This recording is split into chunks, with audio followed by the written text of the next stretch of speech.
is when he mentioned something. So I realized, Yes. kumbe in the family, kuna watu ambao wananiendea kwa ushirikina. Nisiendelee kupanda juu. After some time,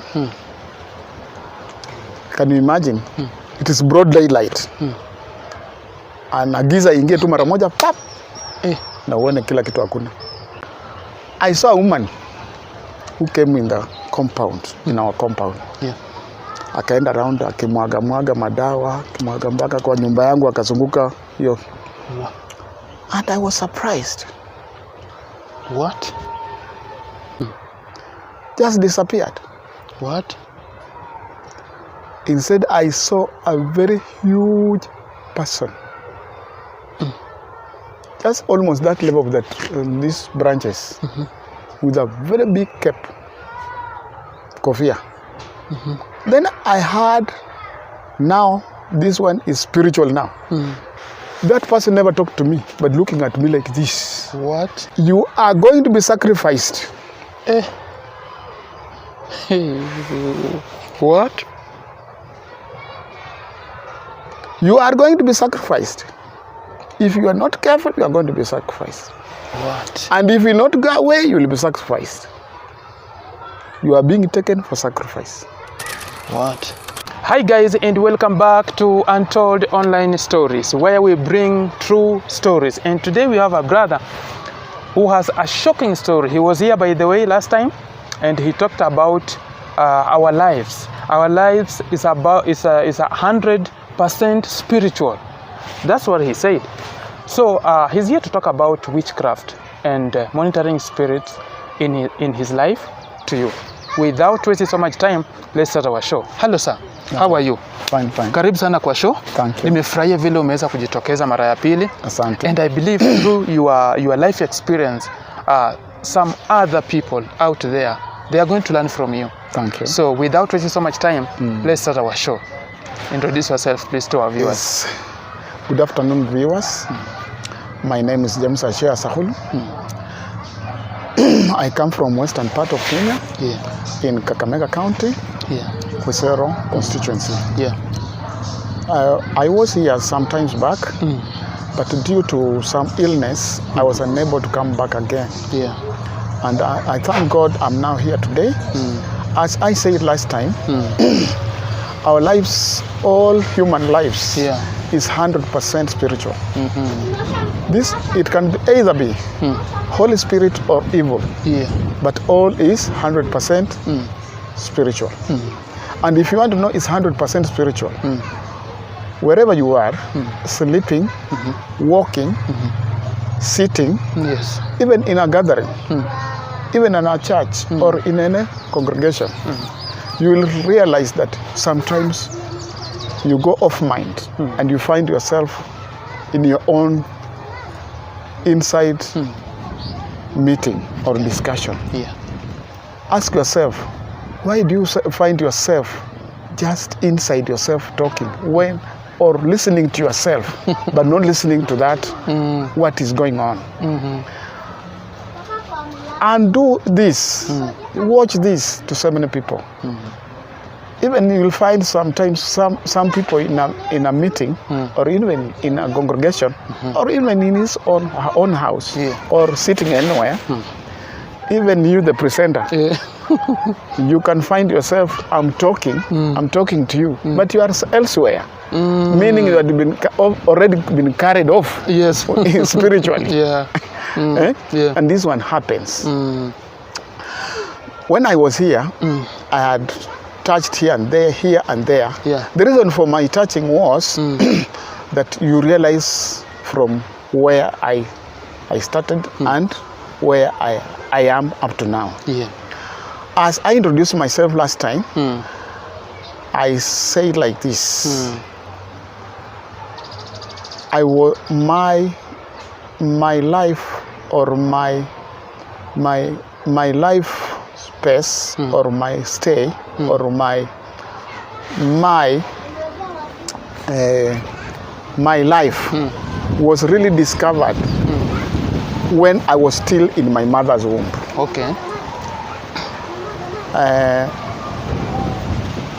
My mom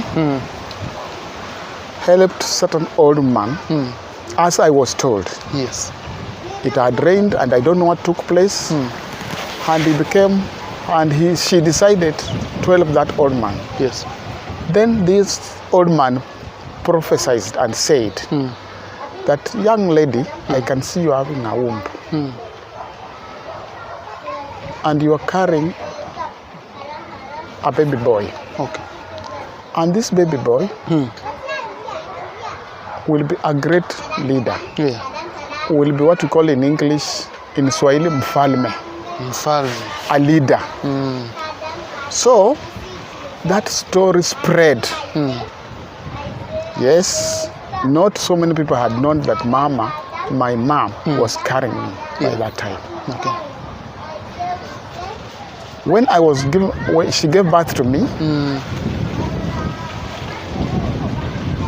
I was healthy, very healthy. Yes. As I'm told, I was very healthy and handsome. Yes. And a bouncing young Baby boy. But before 2 years entered, I was caught up with illness that made me crippled. What? And it went for 7 years. When they were looking for treatment, you can be surprised that everything was where I was. If I was to be carried, I would just be lifted from here to there. But I could not walk, not wake up. Just somebody already just waiting to go, to die.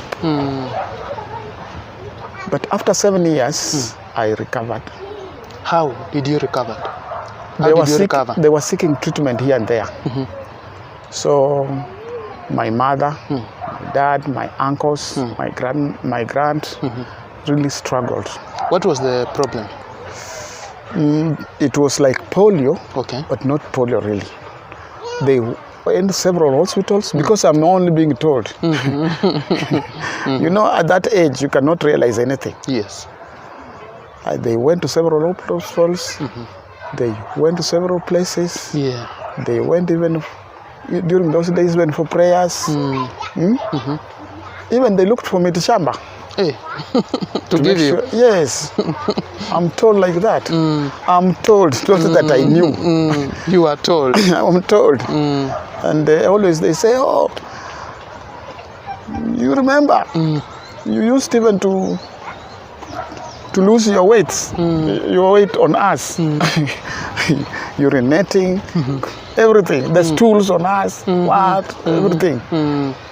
But I thank God I came out of that. Okay. When I came out, I was told I was very brilliant. Yeah. Yes, I realized and I remember. They were even making jokes on me. I'm sleeping. They just wake me up and ask a question. I answer. They say, I didn't know why I was sometimes being woken up. Yeah. But one day I heard them backbiting me and saying, oh, this young man, this old boy is very clever. Yeah. Even if you unamshtua, kimwamsha anajibu tu swali vizuri. Yes, in class. In class, even outside. And I was very sportive.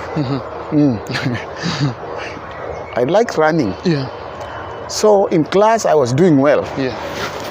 And I also realized not only me, even my brothers and sisters in class, we never went below 10.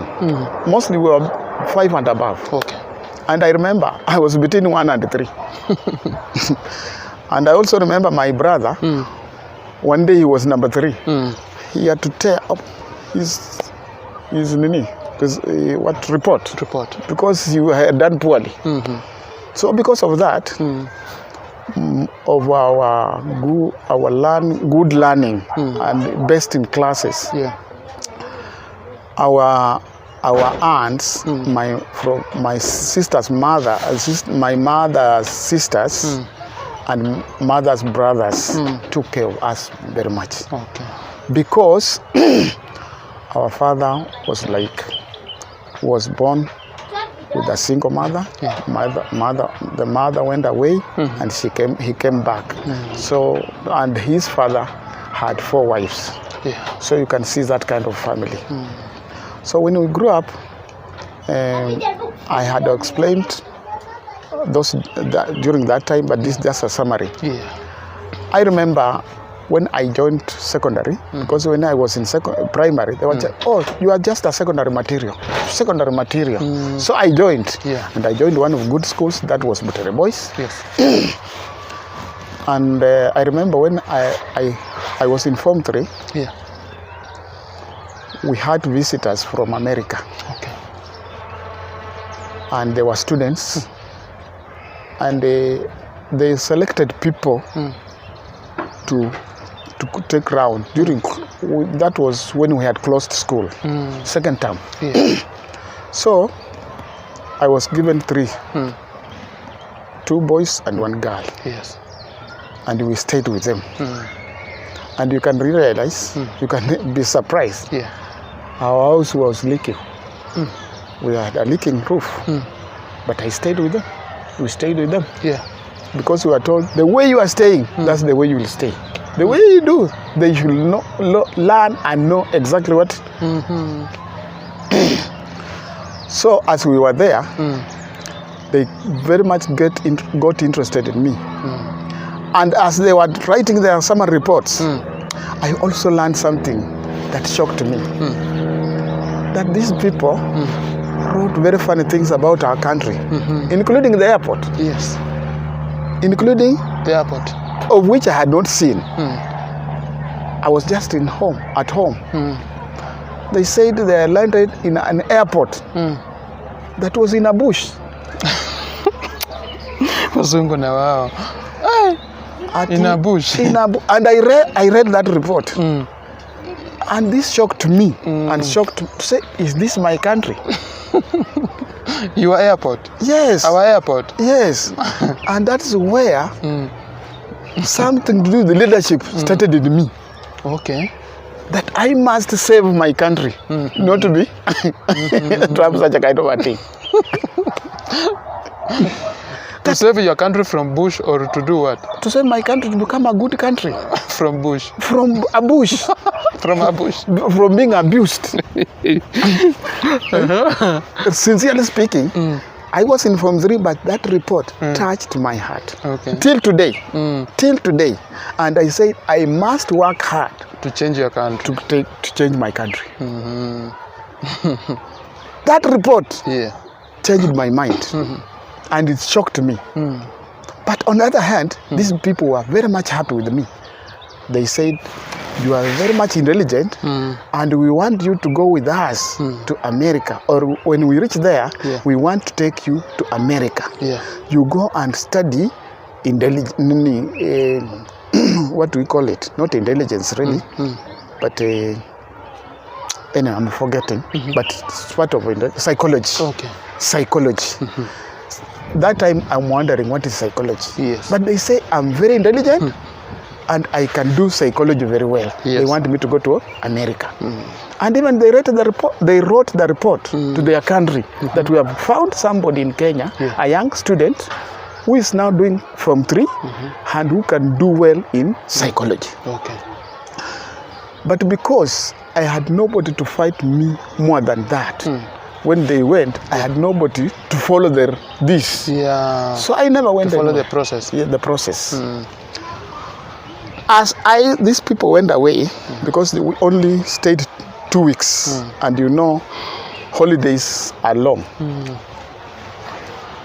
And to surprise you, when I had closed school before I had these visitors, that's my first time. My village people to see me with the uniform, school uniform, and over such good school. Okay. Then someone said, "Oh, so this young boy is in such a good school. So it means these people are going to build a better house." Someone never felt well. Okay. Hakufikiria hakuwa vizuri kwa moyo wake. Alisikia vibaya. Yes. He was very sad to this. Before even 2-3 days went past, someone approached me. Because I was very free, friendly, and free to everybody. Yeah. I knew these are my uncles, and I had nothing to think about. Yes. So he told me, I want to apply for assistant chief. There is a position of assistant chief. It's vacant. Yes. And I know you are in school and you can write very good English. Yes. Can you write for me a letter, an application letter, of which I did. And I wrote that letter. Yeah. And I gave him. He took. Wherever he took, I don't know whether he took it. Wherever he took, he knows himself. Yeah. Another one approached me. I have a girlfriend. And these are my uncles. I have a girlfriend. She's a person who has done who has gone to school. Yes. You know, I've not gone much in school. So I need to write a good letter to her so that he knows also I've gone to school. Yes. So I did so. Wherever the letter went, I don't know. What? When I went back to school, just within that week, I became blind. What? My God. I was unable to read. I was unable to do anything. Yes. Teachers tried all the ways to make sure even I am 1 meter from the blackboard. But there was nothing. I could only see a white painted on. And the blackboard is black. Black, but I can only that chalk. Okay. When a teacher writes, it's just I'm seeing some painting, not anything. So I thank the headmaster and the school at large. It made the school look for a way I can be treated. Yes. What happened? They had to call this. I think it's an organization. The Lions. They came up to school, and because our school was neighboring a girls school, and another one neighboring also a mixed school, they decided to go to do checking all the students in the 3 schools. Yeah. So about 12 to 15 students were collected from these schools, were picked, not collected but picked. Yeah. So we were taken to Mugumu Hospital for treatment. Mine was, the doctors were unable to intersect exactly what is taking place with me. So I was also taken to Kisumu, of which were also nothing was done. So it forced to call somebody who came from outside the country. I think it was from Britain, who came and did some checking on me. And this is when my parents were informed. Okay. All this time, nobody was informed apart from the school. So the doctor who came said that I have a problem in my eyes. It is between the retina and the eye. But this problem of yours started after you wrote that 2 letters. Yes. But what he said, that he is not also spotting properly what is inside me. And he gave me glasses to use. Yeah. But he only said, I'll use them for 5 years. And from there, he does not see any glass I will use. So it helped me to do my exam. It helped me to do the 4th form. I did my exam. After coming out of the exam, I started what we call juakali, running here and there. And that's when I got a small job at the Ministry of Livestock, as a casual. Yes. So I started working there. But also the problem of eyes was still on. From there is when I got another space.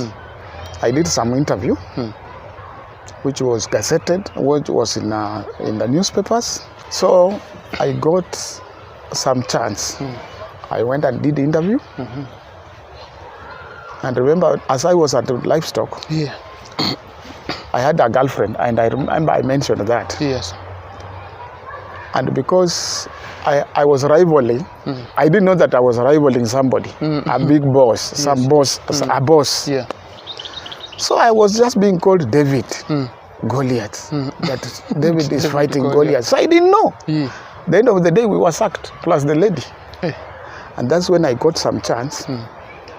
And the government was doing, I think it was security, doing some interview for young men who are going to join security and go for the same thing I was being told by those white guys from America is what I was also told, that you want to go and study intelligence and psychology, but mostly intelligence. Yes. So when I did that interview, I was number 3 in Kenya. The list, I was number 3. Even shocked my uncle, who was a senior police officer at Kiganjo. During those days, there was no telephone. So he had sent a message to my uncle at home and said, hey, so this young man is brilliant like this. Yes. He has been picked, he's on a newspaper, and he seems he's going for a father. He has been shortlisted. So even they sponsored my fare. And I can say, surprise, that's another surprise, that when I went, eyes let me down. I could not go anywhere. I said, you are okay, but we need your eyes to be better. Yes. So we cannot take you. That's when I went to this eye clinic at Kikuyu. Yes. I don't know its name. This at Kikuyu here. I have never been there. They checked me, and I had finished with me 6 years. Yes. They told me there is no one I can use. There's no glasses I can use. They checked, they said they are unable. What? So you can see, I've been sacked for no apparent reason. In that Kabaru I was doing. Here I've lost a chance. Yes. I lost another one in America. Oh my God.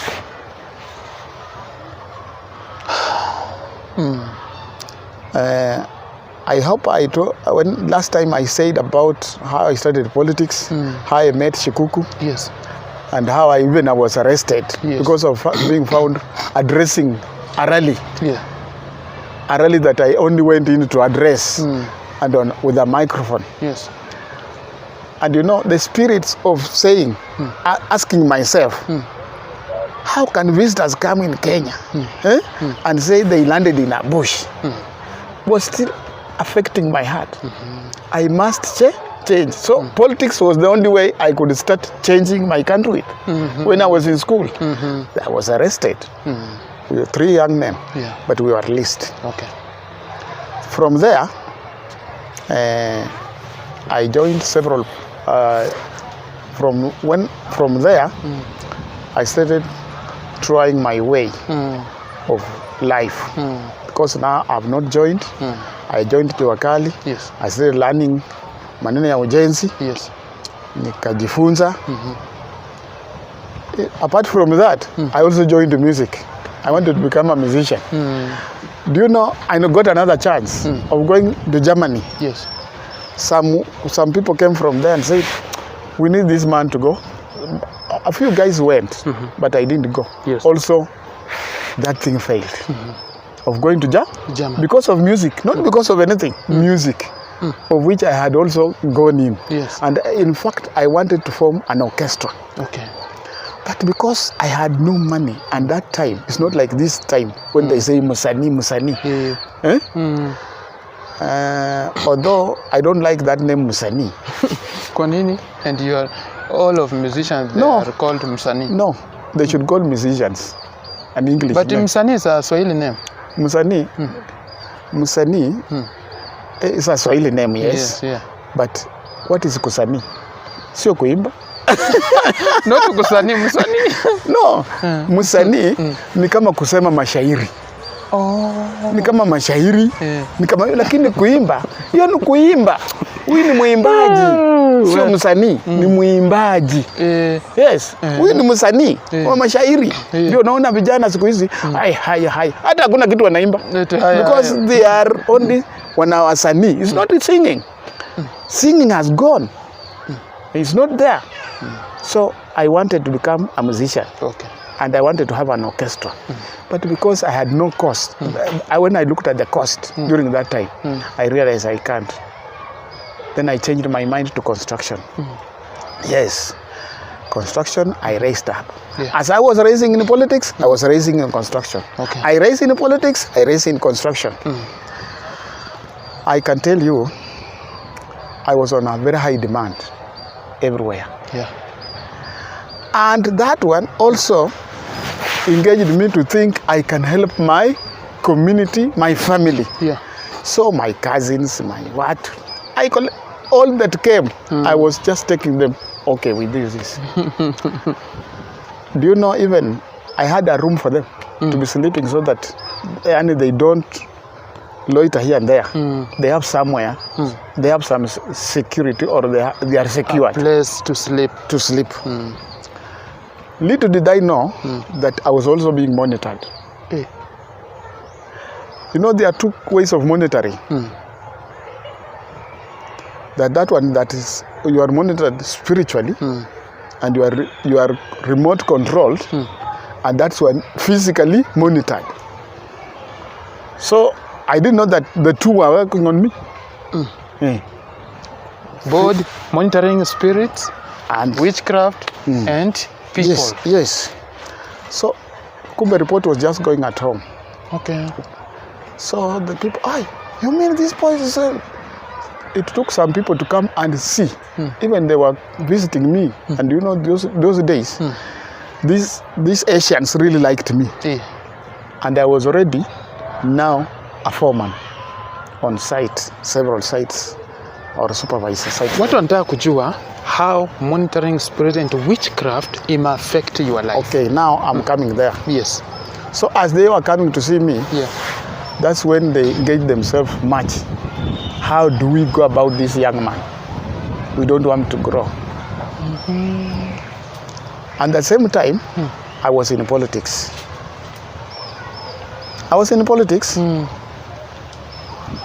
Although I will talk about this much than politics. I remember one day I went at home, there was funeral. My cousin had passed away. When I reached at home, I met my uncle, who was the father to my cousin. But I was surprised. He was very sympathetic with my life. I wondered, why is he sympathizing? Then he called me for just a small meeting. And I remember it was around midnight. He told me, I like you and I'm afraid of your life. If I were you, I will not continue looking for a seat or being in politics. I asked, why? Yes. And then he was very sad. If I were you, I will. He repeated this thing about 7 times. And you know, this person was not only an uncle of mine, was also a church leader, an overseer of several churches. So I asked him, he said, I can see you are losing a lot of money. You are losing a lot of money. He never wanted to tell me anything. So I went back home to my parents. I told them, Uncle so and so says I should not continue with these things of politics.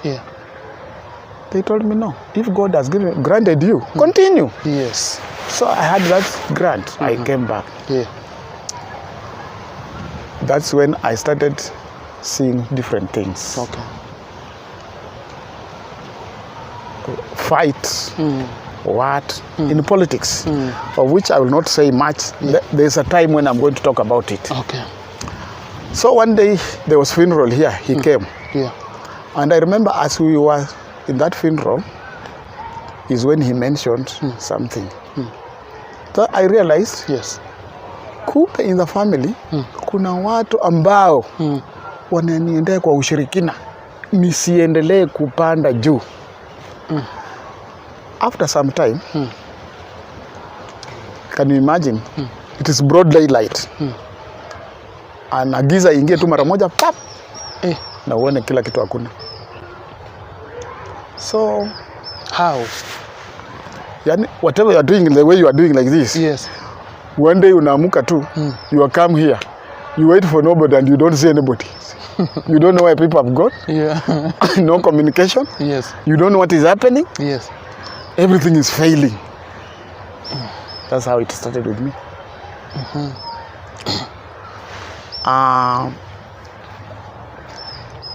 I'll mention much on now these evil spirits. I started seeing in my dreams so many things. I started seeing visions in my dreams. Yes. That some are scary. You are falling into a ditch. You are falling from a mountain. Water is taking you away. I was seeing these things and wondering why. Those people who are very close to me are now moving away. Okay. So I wondered. I started asking myself, what is this taking place?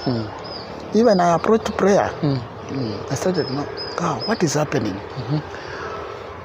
I remember last time I told you I had people like Jirongo with me. Yes.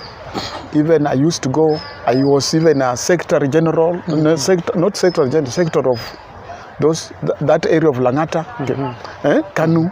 I was chairman of Toi. I was chairman of Luya community. I was in so many things. Yes. But these things started going like this. So I asked myself, what is this taking place? But I also can give you a shocking story. Yes. Home one day. Yeah. And there was funeral. Yeah. So I stayed in that funeral for some time.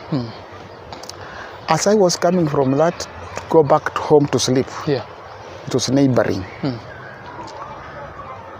I saw some shadows like people near me, near where my place. Yes. Near my home. So I thought some of the people I was with in that funeral. Yeah.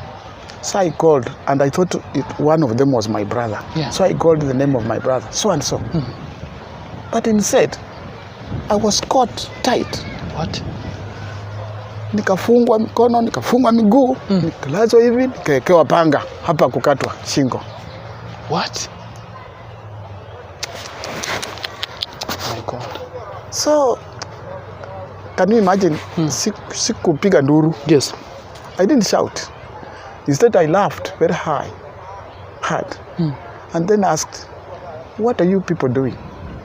They wanted to slaughter me like ng'ombe? Yes. What? And then one said, oh, it is you. It is you. Oh, this man, please. He begged this fellow. I don't know what number they were. But they had to leave me after a long struggle. They were struggling themselves, not me. Me, I only laughed and waited. I had to wait for that act to be done. You waited to die? Yes. Wow. So this one, and I can tell you up to now, I don't know those people. And I've never known them. Another shocking story. Yeah. I went to close your zizi la ng'ombe. Yes. It was around 10 to go and lock. I saw a woman who came in the compound, in our compound. Yeah. Akaenda around akimwaga madawa, akimwaga mpaka kwa nyumba yangu akazunguka hiyo. Wow. And I was surprised. What? Then that lady walked away. I didn't want to stir her. Yeah. So when she was going towards the gate, I rushed into the house to tell my parents, so and so, because I knew her. He's doing this. Mother started shouting, and then it went like that. Another good shocking story. Yes. Shock us. We are here today to shock us. You know, when when you're still young, sometimes you can go and visit your fellow friends somewhere. Yeah. As I was coming to visit some cousin somewhere, I was crossing. I saw somebody. I've never known him up to now, who was trying to do some things in our land. Like witchcraft now? Yes. When he saw me, he was trying to plant, I don't know what he was doing exactly. It was dark, but there was some moonlight. When he saw me, he ran away. You can see that's witchcraft. Yes. Why do you think it was happening? Because this family has brilliant people. Like you? Yes. And because this family, there was some prophecy. Yes. Another thing I saw, I'm still talking at my place. Yes. And I had also gone back home. And I had not slept at home. But when I came back it was around 6. Around 6, I found an uncle trying to put some things inside the roof, some mizizi, some roots inside. And people are sleeping, but he's doing this job. So I stood behind him like this. So only to be astonished to see me. And then he knocked, oh, ndugu, fungua mlango. Then he went in, oh, nimekuja kuuliza panga ya kufieka. So when he went, because I was afraid to say that, Baba, this one is doing this.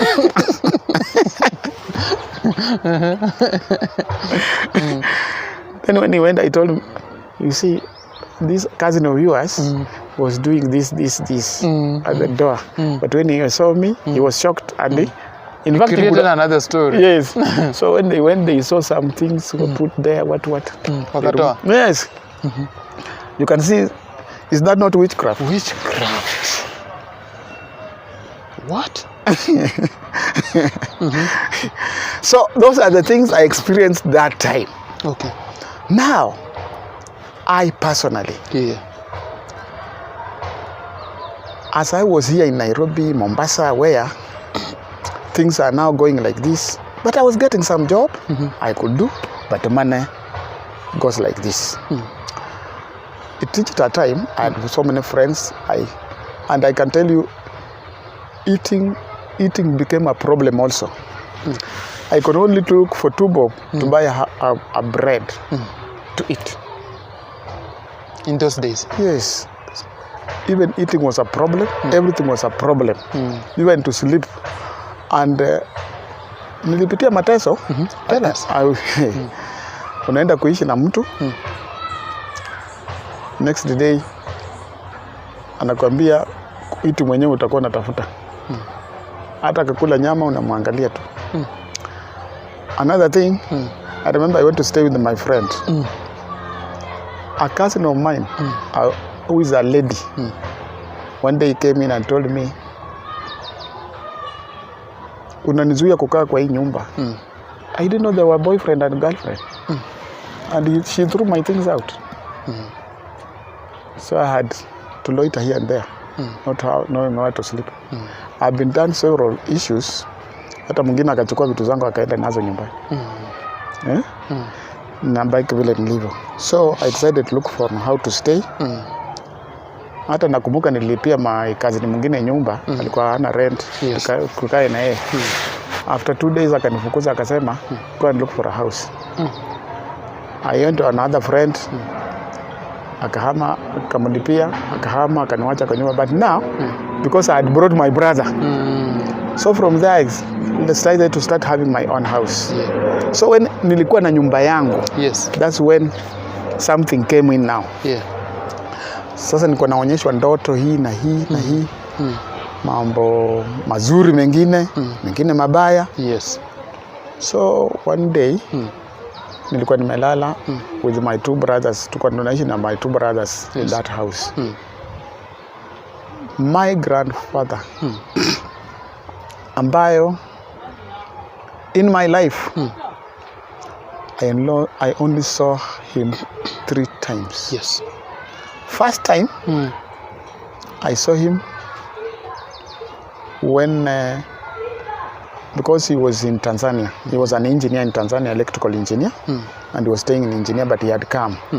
So that's the first time to see him, and that's the first time I slept in a room where the room was lit all through. Because another other time it was being put. I slept with him in the same room. So, and I saw the house was lit all through. That's number 1. Number 2, I remember him, seeing him when he came with these sweets, and he gave every grandson and daughter a packet. And I remember my brother, my follower, the one who follows me, was very careless and stepped into fire.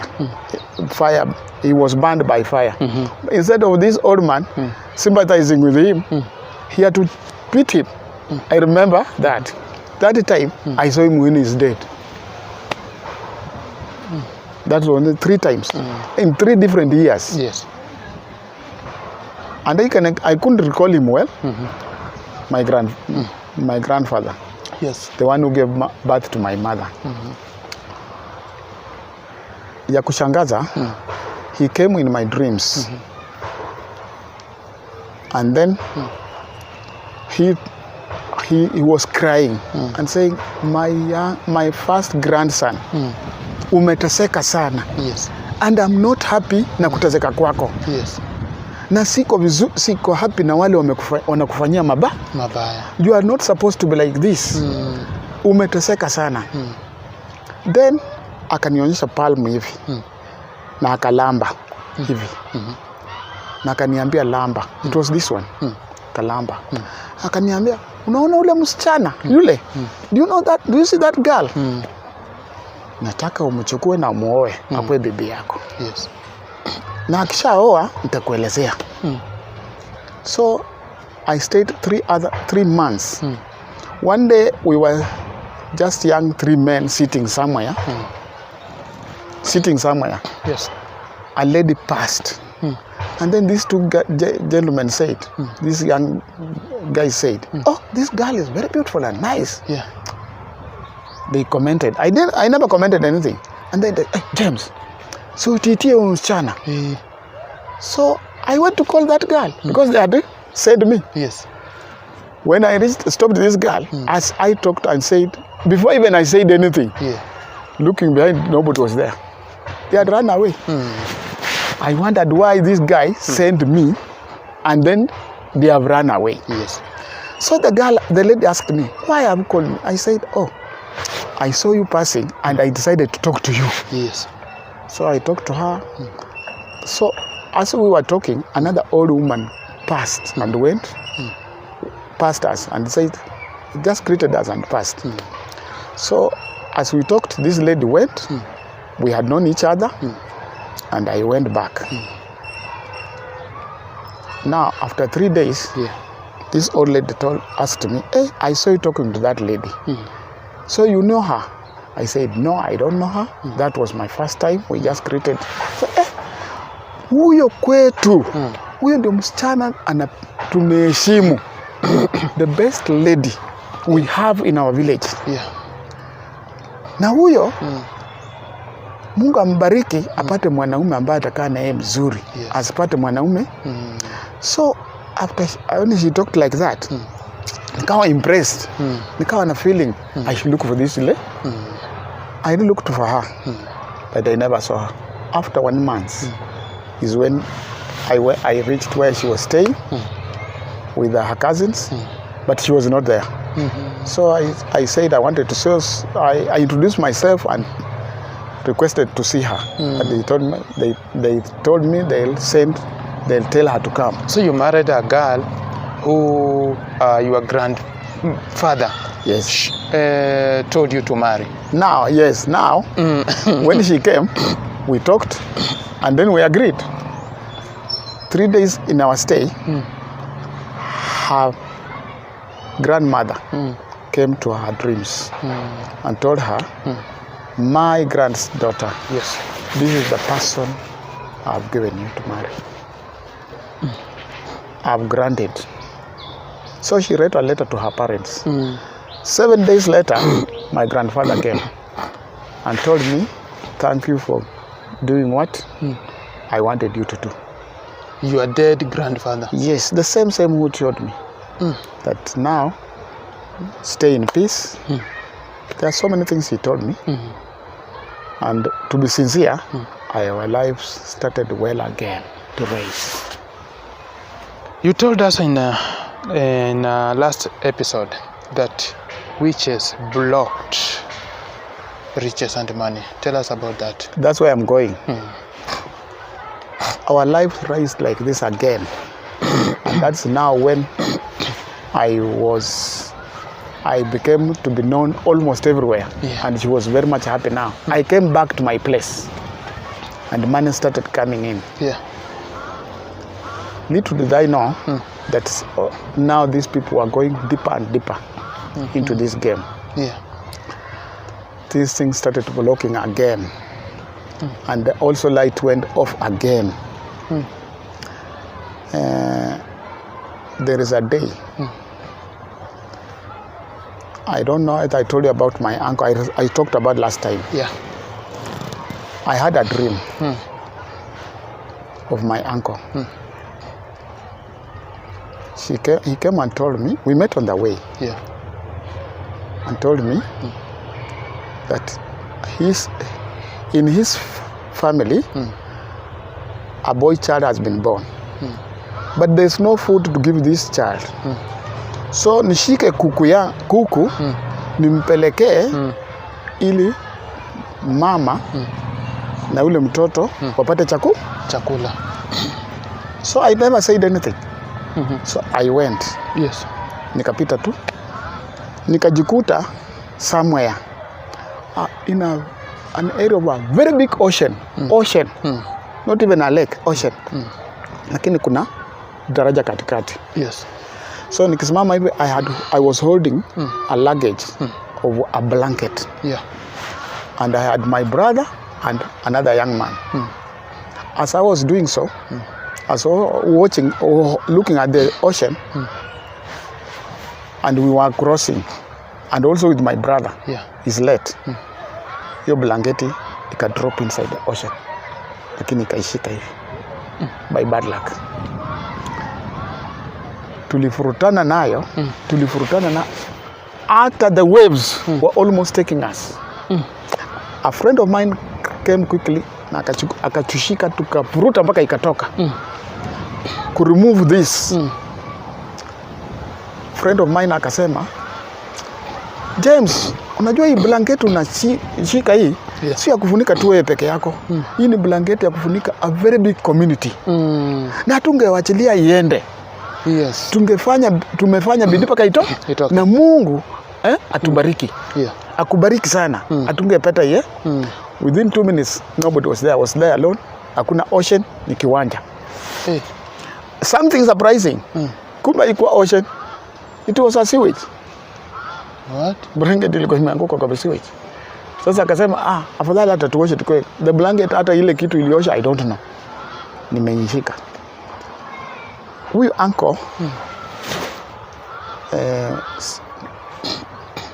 mtoto wa sister yake ambayo alikuwa na ugonjwa wa kichwa kidogo na shemeji yake came.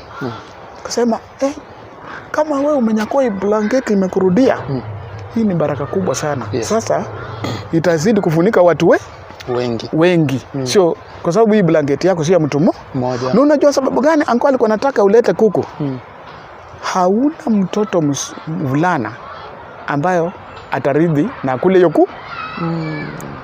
Na hii blanketi yako sababu gani ilikuwa inachukuliwa? Ilikuwa imetengenezewa ushirikina yanguke kwa maji iende.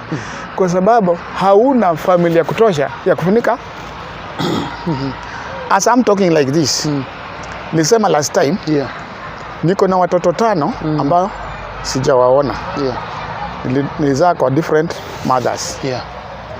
Na nikasema mmoja ni mkubwa kwa serikali, hata anatafuta bila ataniona. Mwingine ni lecturer, nasikia huko Eldoret kwa university. My late brother ambayo alikuwa angenionyesha, alikuwa karibu na wale wawili, msichana ambaye ni nurse na mvulana ambaye ni lecturer, aliaga kwa njia kama hii ya kutatanisha. Okay. Na nafikiria last time niliongea juu yake. Sasa ni ngumu sana kupata hata mama na nini. Ni mwingine nasikia ni long time truck drivers. Wale niko nao ni wasichana peke yao kwa boma, pia ni 5. Okay. Na wote bila mnaniona nikizungumza hivi. Si ati wananichukia. Na si ati tuko na kosana nao. Lakini kitu imesukuma kila watoto huko, hakuna mtu ananikaribia. Si hata hawapendi kuniona. Lakini hata wanalia. Kila mtu ako na problem. Yani hatujakuwa na amani. Not only in my house, even kwa ndugu zangu na dada zangu wote. I can tell you for free. Nilikuwa nasomesha mtoto wa my brother, young brother. Wow.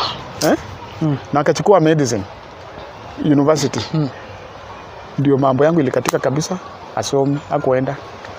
Nilikuwa nasomesha mtoto wa my sister, kwa sababu my sister alikufa na nikaona siwezi kuachilia boma ya my sister. Msichana wake akiwa university, kichwa ikaruka. Mpaka leo. You can see. So naongea kuhusu hii blanketi kidogo tu, blanketi.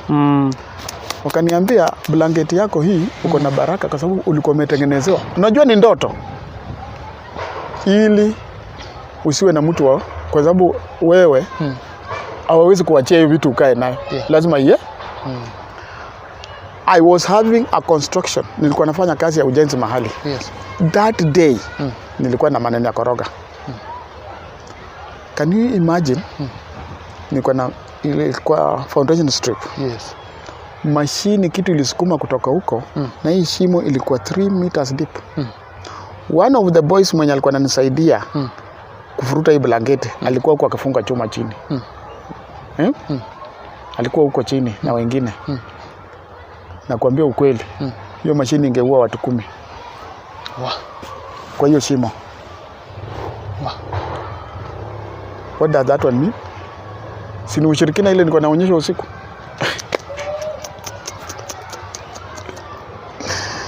Hiyo kitu ilinishitua. I was having another construction somewhere. I remember my plumber telling me, ameonyesha ya kamba, tutatoa hapa chini, tukifika hapa kazi itasimama. Na aliona nyoka imelala kubwa, kwa hiyo na hiyo sio mbali. I can take it to it, kwa hiyo building mpaka leo, mali iliwachiwa ndio mpaka leo. And the owner is in the alikufa. What? Yes. The owner alikufa. Yes. So who owns the building right now? Si ilikuwa family wrangles tu. Najua sasa. Na hata I was also to be kidnapped there. To be hijacked there. Waka-hijack a different person. What? Instead of me, wakashika mtu mwingine. Yes. Wakaenda nayo kamwacha watu 3. Wakapata kumbe ile iliwaponya ni mimi kupiga simu. Kupiga simu ya kwamba ndio wakaona kumbe mtu walihijack. Sio huyo. Sio hao. Ndio akasema ndio wakaachilia watu huko Limuru. You can see vitu ile inafanyika. So nimepass mambo mengi magumu na bado naendelea kuongea. Yes. Nimekuambia ile maneno ilionyeshwa na ile ilifanyika. Yes. Huyu alisema na ikafanyika. Kuna rafiki yangu akaniuliza, that was my father was dead. Tukiwa kumaliza matanga akaniambia, unajua nini? Nilionyeshwa mambo. And nijui. Ati wewe umefungwa hivi. Umewekwa ndani ya kiota ya kuku na umekuwa kwenye minyororo ili usito. Na bahati mbaya umetoka na umeanza So walienda mahali wakawapata ya kwamba wewe umechibuka tena. Huyo mtu akaambia hamutaweza yeye sasa. Na mimi siwe. Na mkishindwa 3 months to come, nyinyi utamalizika. Mungu atamalizana na nyinyi. Yes. Ama muende mahali pengine. Na mkienda mahali pengine, mkimaliza yeye hata mtapata shilingi. Akaniambia tafuta njia ile utajisaidia. A friend of mine like you. You see, I had nobody. I had nobody to take care. That's how things went off totally. Now, I'm saying this ili uelewe ule shirikina inaenda.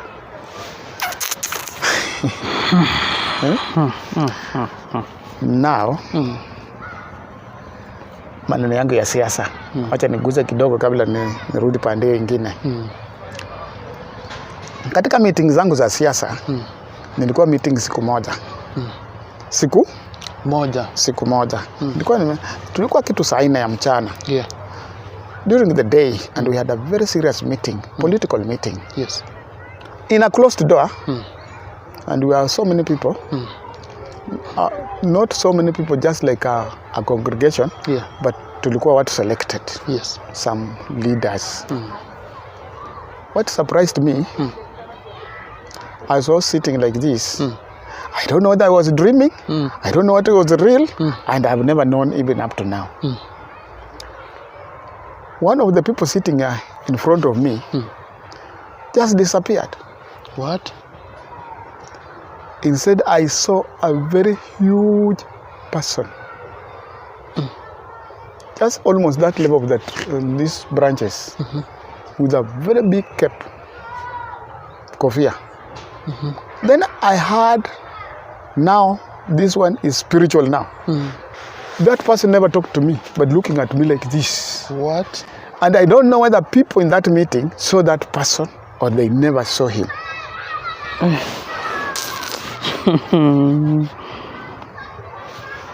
What? I don't know. And I've never known even up to now. Yeah. Whether these people in the meeting saw him or not. Yeah. Then I heard a voice talking inside me. Now I had my own meeting apart from this one. That, do you know who is this person? I said, I don't know. I think the angels were talking to me. This is the person people are following. And we are here to follow this person. And do you know why you have been called? I said, I don't know. I came for a meeting, and this is not the first meeting. Yes. I've been coming several meetings. I said, no. There's a reason for why, or reason for why you are here. Yes. You are going to be sacrificed. What? You are going to be sacrificed. If you are not careful, you are going to be sacrificed. What? And if you not go away, you will be sacrificed. You are being taken for sacrifice. What? And I was brought down a list of people who have been sacrificed. I don't want to mention their names. But really some people I know they had gone. My God. And I was told, these are 30 people, you are going to be number 31. And if you want to survive, don't continue coming to these meetings. That's how I went away. So God saved you? Yes. Wow. So I went to so many places. I went to several people. I didn't tell everybody. Even I didn't tell anybody in that meeting. But I went to about 6 people, some prominent people, and some men of God, 2 men of God. One was a bishop. But this bishop